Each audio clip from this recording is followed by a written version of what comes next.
The sun was merciless that afternoon in Nsukka. Dust clung to the skin, and the cries of a baby echoed faintly against the whistling of dry wind. Oluebube, 17 years old, with cracked lips and swollen feet, walked barefoot along the edge of a lonely road. Her baby, barely 2 months old, was strapped to her back with a torn wrapper. Each step she took was heavy with desperation. She had not eaten in 2 days. Her breasts were dry, and little Chimamanda, her newborn daughter, sucked in vain. The child's cries had grown weaker, more like whimpers than wails. Oluebube paused near a dusty bush path and sat on a stone, trembling. She looked at the sky and whispered, "God, if you're still watching me, please, help us. Just help us survive today." That prayer, as simple as it sounded, would change everything. Just as she was about to doze off from exhaustion, a black Prado Jeep pulled up beside her. The windows rolled down to reveal a well-dressed man in his late 40s. His face was clean-shaven, with a wide smile that didn't quite reach his eyes. "You look like you need help," he said softly. Oluebube struggled to her feet, trying to cover her breasts with her wrapper. "Yes, sir. I'm looking for work. Anything. I just want to feed my baby." "What's your name?" "Oluebube." He nodded. "My name is Mr. Adolai. I live in Enugu. My wife needs a house girl. You'll have your own room. You can stay with your baby. I'll pay you every month." "Interested?" Her heart leapt. "Yes, sir. Thank you. God bless you. Get in."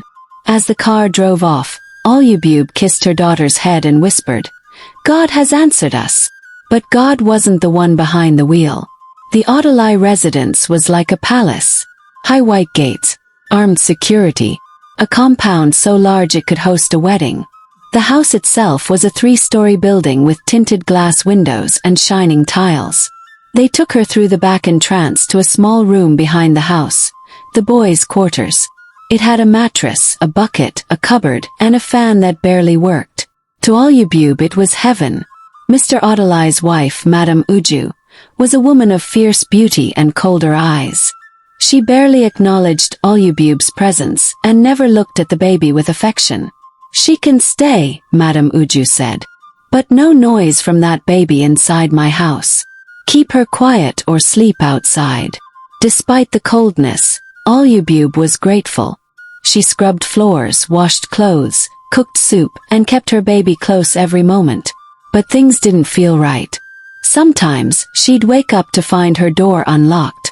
Other times, Chimamanda's diapers would be missing. Once, she saw Mr. Adolai standing silently by her window at 2 a.m. He smiled when their eyes met. "Just making sure you're okay," he said and walked away. Her stomach nodded. Over time, Oluebube began to notice unsettling details. Locked drawers in the main house full of baby clothes, though there were no children.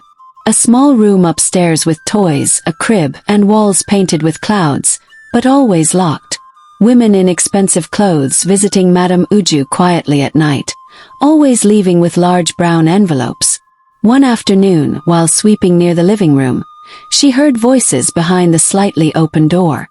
"She's healthy," said Madame Uju. 2 months old.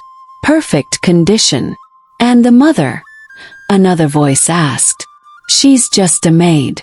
She won't even know. We'll tell her the child died. You want her or not?" Oluebube's blood froze. She ran to her room, clutching her baby like a shield.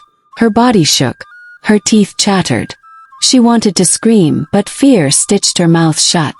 That night, she locked her door with furniture and held Chimamanda to her chest all night, praying it was just a misunderstanding. It wasn't. The sun was bright the day Chimamanda went missing. Oluebube had left her baby on the mattress to boil rice quickly in the shared outdoor kitchen. It was barely 10 minutes. When she returned, the room was empty. The wrapper was still there. The cot was still there. But her baby was gone. She screamed so loud the gate man dropped his phone. She ran barefoot across the compound shouting, "My baby! Where's my baby?" Mr. Adolai emerged from the main house, calm as ever. "Stop shouting. She's with Madame Uju." They went to the clinic. Clinic. I wasn't told. I'm her mother. Relax. They'll be back. But they didn't come back. Not that night. Not the next day. Not for 2 full weeks. On the 14th day, when Oluebube had almost gone mad from worry and tears, the guard, Chuka, approached her secretly. I overheard Madam on a call, he whispered. Your baby, they sold her. What? She's gone, Oluebube. Madam said she got 5 million for her.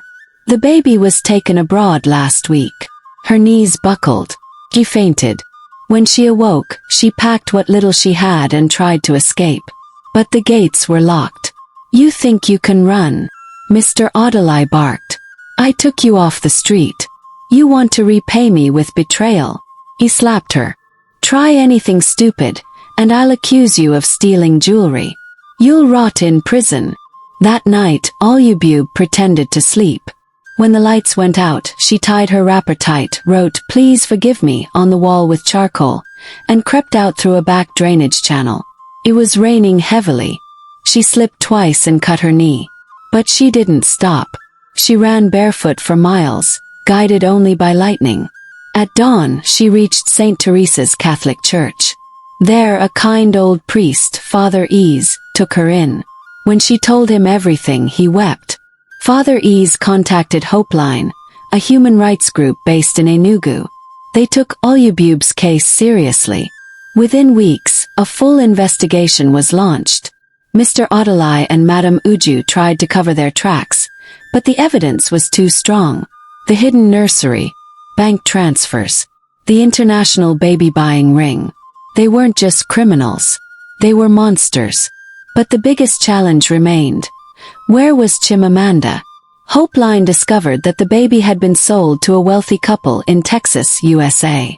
Legally, on paper, the child had been abandoned and put up for adoption by a fictitious agency created by the Odillis. The adoption was almost impossible to reverse. But Oluebube refused to give up.